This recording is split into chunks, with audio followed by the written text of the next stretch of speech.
आप अपने cut off को कैसे क्वालिफाई करें, कैसे आप लगभग 125 से ज़्यादा नंबर या कह सकते हो सवाल सही कर लें।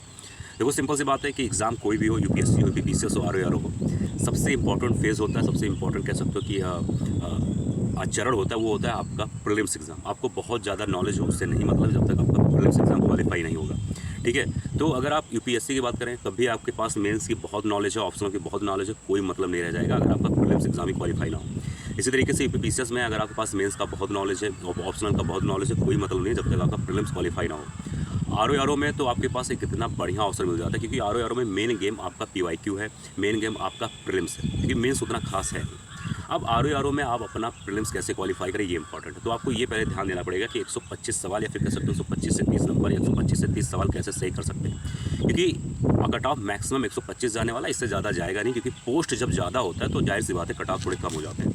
अब आप 125 कह सकते हो कि सवाल कैसे सही करें, ये इंपॉर्टेंट है। अब आपको मेजर सब्जेक्ट पे ध्यान देना है। अब आपको स्मार्ट स्टडी के तरीके से तैयारी करना है, जो टॉपर्स तैयारी करते हैं उनकी तरह ध्यान देना पड़ेगा। अब आपको ये ध्यान देना पड़ेगा कौन से सब्जेक्ट में कम मेहनत या कह सकते हो कौन से सब्जेक्ट में ज़्यादा स्कोरिंग है। जैसे मैं बात करूँ हिस्ट्री और ज्योग्राफी, इन दोनों से मिला के तकरीबन 23-25 सवाल आते हैं। दोनों को मिला लिया जाए तो तकरीबन 50 सवाल आते हैं, लेकिन हम लोग सिर्फ 45 सवाल ही मान के चलते हैं, ठीक है। तो इन दो सब्जेक्ट से 45 सवाल आते हैं। अगर आप इसमें बहुत अच्छा करने की कोशिश कर रहे हो तो कम से कम आप एटलीस्ट 32-35 सवाल तो सही कर सकते हो, ठीक है।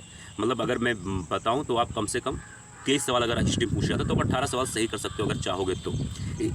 इसी सेम तरीके से मैं बात करूँ ज्योग्राफी में, तो आप 17-18 सवाल यहाँ पर भी सही कर सकते हो, ठीक है। तो 45 से ज़्यादा सवाल यहाँ से पूछे जाते हैं, आप लगभग 33 से 35 सवाल सही कर सकते हो यहाँ से। अब मैं बात करूँ हिंदी में 60 सवाल पूछे जाते हैं, ठीक है। 60 में से आप 54-55 सवाल करने की कोशिश करो। भले ही आपका जीएस थोड़ा कम हो जाए, लेकिन हिंदी में गलती मत करना, क्योंकि हिंदी ही आपका सिलेक्शन दिलाएगा, ठीक है। लेकिन हिंदी इतना आसान भी नहीं है। लोग बोलते हैं हिंदी पढ़ो आसान नहीं, क्योंकि इसमें बहुत छोटी छोटी चीज़ें ध्यान देनी पड़ती है। तो अभी से ध्यान दोगे, हिंदी में आप 54-55 सवाल आराम से कर लोगे, लेकिन ध्यान देना पड़ेगा, ठीक है। तो अगर मैं बात करूँ तो 35 और 45 लगभग हो गया आपका 70-80, ठीक है। मैं इसको मान के चलता हूँ सिर्फ और सिर्फ 75। अब आपको क्या ध्यान देना पड़ेगा, अब आपको ध्यान देना पड़ेगा इंडियन पॉलिटी से 12 से 15 सवाल आते हैं। आप वहाँ से भी अगर 12 आते हैं तो कम से कम 9 से 10 या 8 सवाल सही कर सकते हो।